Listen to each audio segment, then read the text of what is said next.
Do you feel like that you are blocked in your spiritual gifts, like using your third eye or your crown chakra? Well, I'm going to talk about a multidimensional chakra scan that I just did for a client in case it helps you on your journey too.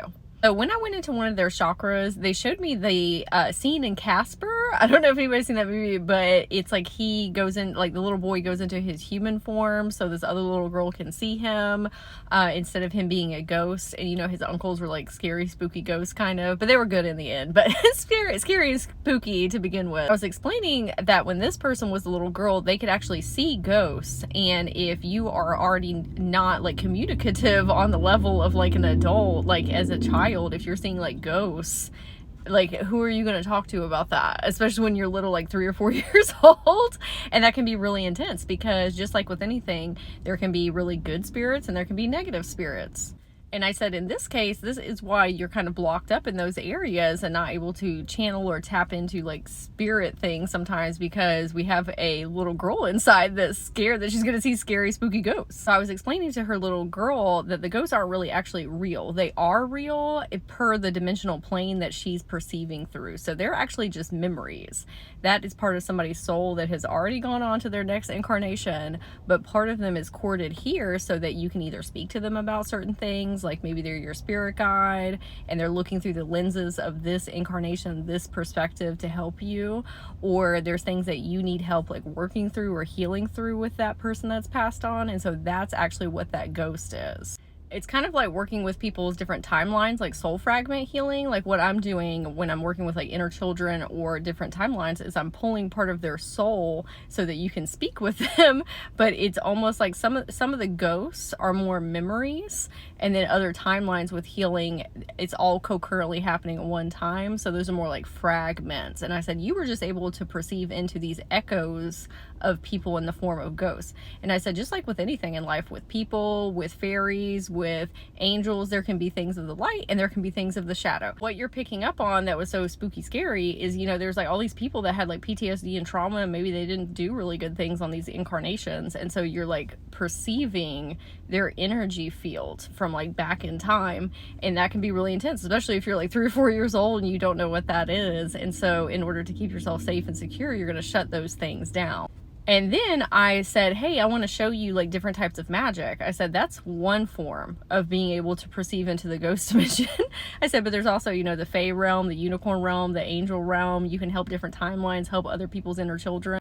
You can work with crystals and Reiki and light language and quantum healing. And so after I said that, she had a spirit guide that came forward, and it was like this huge giant octopus. It wasn't an octopus. It was like a different type of being, you know, and her little girl was like super scared of it. And I said, oh, you don't have to be scared of them. I said, they're not, you know, I'm here with you.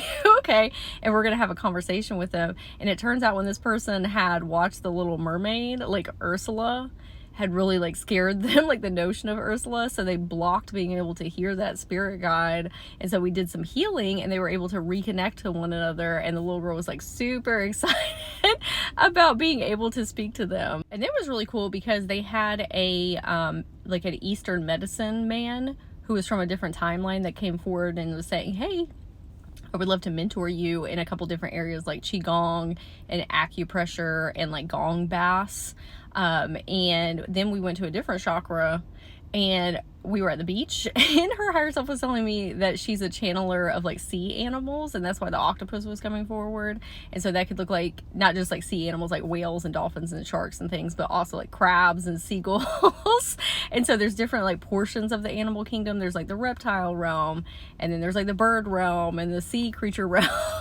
And so you can learn how to channel from all the different kingdoms, but some people just come in with archetypes already because they've done that work in many different incarnations. And I was explaining that they already have access to the unicorn realm, and then there's a special portal that you go through. And I was explaining, there's a lady on Tube, her name is Diana Cooper, and I said you can actually watch a lot of her videos. She's like the unicorn lady and angel lady, and she's bringing all that information down into the collective. She's a great energy healer.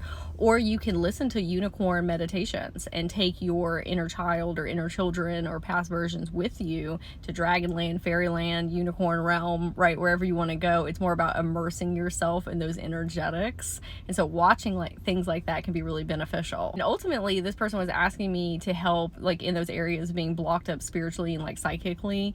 And that's where these inner children are really important to go back and find, you know, if they incurred some type of PTSD or trauma or blocked your gifts for a certain reason. Like this 3-year-old was like, well, I don't want to deal with ghosts. And I'm like, girl, you don't have to, but your perception of ghosts is built because of like societal programming and things that we hear. They're not actually like that, right?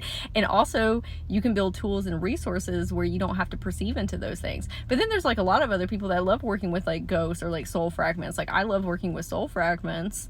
And so you can pick your cup of tea in regards to magic. So if you would like a multidimensional chakra scan, you can go to my profile and click, or check the description box below or the comments. What comes through for everybody is very different. It can be different timelines that come through, inner child healing, trauma awareness. It can be shifts that you need to make with your physical body, or spiritual gift activations, frequency upgrades. And if you have any questions about them as well, feel free to leave them in the comments.